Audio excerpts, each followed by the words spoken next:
Bill and Hillary Clinton say abortion ought to be, quote, safe, legal, and rare. As recently as 2009, Barack Obama agreed with them. Watch.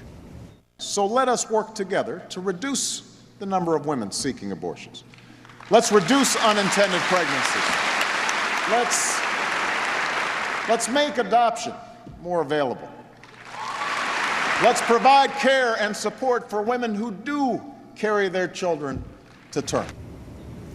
That was the position of the Democratic Party, really from Roe v. Wade until about yesterday, that even though abortion should remain legal, it was undesirable. It was something sad, something to be avoided if possible. That's how most voters feel about it. Democrats no longer say that. The party's base is for abortion, be proud of having one. Progressives want women to shout your abortion. Just 2 days ago, Planned Parenthood in Colorado demanded a new Disney princess, one who's had an abortion, to be a role model for girls. These are views outside the mainstream as measured by opinion polling. Are they the topics, are they the issues that Democrats are going to run on during the midterm elections? Joining us tonight is someone who has spent a long time in the Democratic Party, Jennifer Palmieri. She's spent years at the heart of it. She was communications director for both the Obama White House and the Hillary Clinton presidential campaign. She's got a brand new book out, which is doing very well on Amazon. It's called Dear Madam President, and she joins us tonight. Jen Palmieri, thanks for coming on. Happy to be here, Tucker. So a lot has been written about the changes in the Republican Party under Trump. It's changed a lot. There's no doubt about that. Right. The Democratic Party has changed, I would say, as much or more, and it's gotten very little attention. Do you acknowledge that President Obama going out and saying, I'm going to crack down on illegal immigration, couldn't say that today?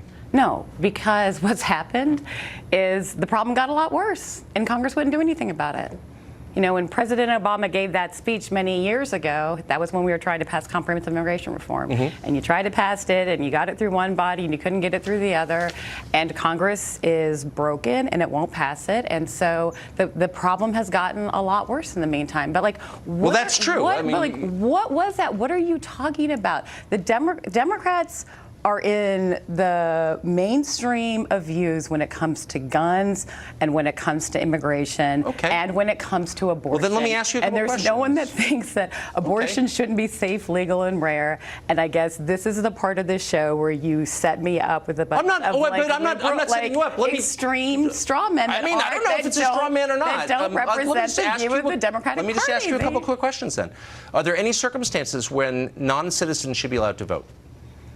No, I think that citizenship, voting comes with citizenship. But that is, but what's non-citizens should never vote in American elections. But what's happened is that despite the Congress is broken. It does not react to what the people want. I agree with that completely. The people want immigration reform. The people want more gun control. Okay. That is what they want. But the details matter. So you said that non-citizens should never vote in elections. I would argue that your party will overtake you on that question soon, but we'll see. Well, maybe if Congress never does anything to address immigration reform, then non-citizens should vote. No, so this is the part where I'm asking you what you think. Tucker, you know what? I said, I got the invitation to come on your show, and immediately I was like, there's no way I'm doing that. And then I thought, I like Tucker, and he's a smart guy. But I'm actually asking you sincere questions. And I am a woman with nothing to lose, so I was like, sure, I'm going to go on his show. If you think I'm asking you an unfair question. You really believe this, Tucker? You really believe that the Democratic Party thinks that abortion shouldn't be rare? Let me ask you this. Hold on, I'll get to that. But do you think the government should ever take guns from law-abiding people? That's not a trick question. It's a sincere question. I think that there should be an assault weapons ban. I don't think that people need to take their guns away, but I think there should be an assault weapons ban. But people who own the guns, But you are setting the conversation up to purposefully put me in a box. I'm actually we don't need to. I think everyone watching, liberals and conservatives, would acknowledge that's a totally fair question. Why is that not a fair question? Because you don't want to answer it? I don't understand. No, because it is not. It's not a sincere question. It is very much a sincere question. It is, as a gun owner, I can promise you, I couldn't tell you how sincere it is. My husband has a number of guns too. That's great. But even if I didn't, should government ever take the guns of people who have not misused them? I think we've addressed it. And you don't think it should? Move on. You don't think it should? Or you don't want to answer on your list of questions? that are designed to set me up.